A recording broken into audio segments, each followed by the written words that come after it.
Babylon, Isaiah the son of Amos saw. Zechariah 12:1.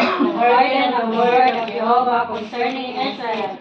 Thus declares Jehovah, who stretches forth the heavens and lays the foundation of the earth, and forms the spirit of man within him. Amen. Amen. The curtains, there is no mystery of the works, no prophesying for the building up of the church. When we minister the word of God, our concern must be whether we have God speaking. Amen. We must learn to receive burdens and release burdens through prayer in our intimate fellowship with the Lord. Amen. Amen. Amen. Amen.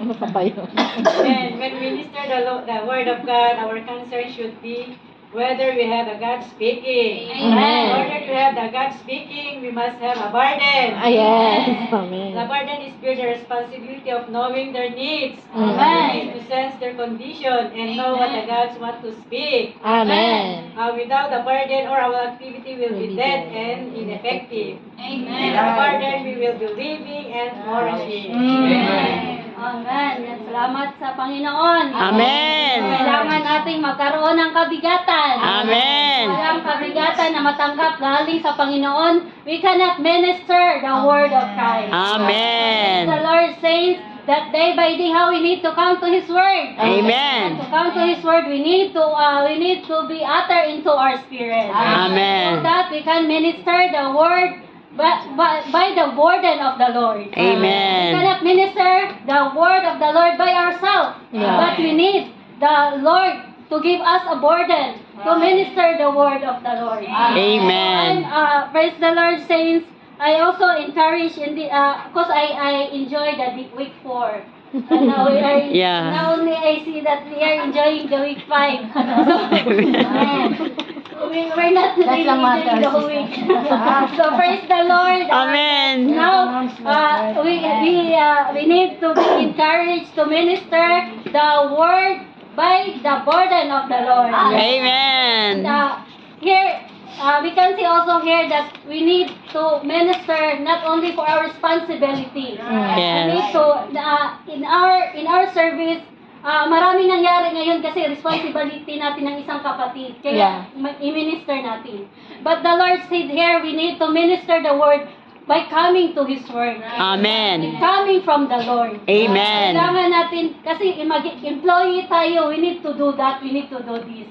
Kaya hindi Yes. pala ganun, kailangan natin yung nanggaling sa Panginoon talaga. Amen. Kaya we need the grace of the Lord that we need to minister the word from the Lord. Amen. Not coming from ourselves. Yes. Kasi patay din yung matanggap ng isang kapatid pag nanggaling sa ating sarili. Amen. Kaya kailangan natin, para mabuhay isang kapatid, kailangan natin ang Panginoon. Amen. Kung patay yung maihayag natin, patay din yung tatanggap ng Amen.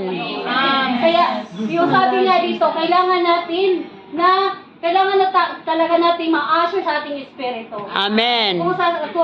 Kung nasa espiritu tayo, buhay yung matanggap ng isang kapatid. Amen. Kung nasa lang tayo, nasa laman tayo, yung flesh lang yung parang lang din, dead letter lang yung matanggap ng isang kapatid. Amen. Kaya kailangan natin That's why we need to be careful makita also things in prophesying. that this is not Kasi hindi natin alam na bigay na tayo ng Joseph. Okay.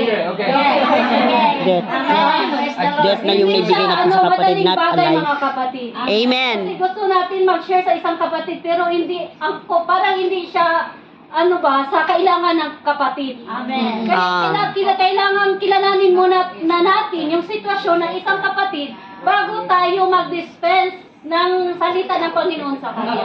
Amen. Parang baliktad, mag-minister sa kanya, pero hindi naman yun ang kailangan niya. Amen. Iba yung kailangan ng isang kapatid. Kaya sa atin, kailangan natin lumapit muna sa Panginoon bago tayo mag-dispense. Kasi kapag yung kapatid mag-open sa atin, salita na tayo agad kung ano yung sa yung sarili natin.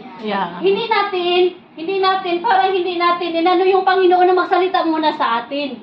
We need to ask the Lord first before we can minister the word to the saints. Amen. Amen.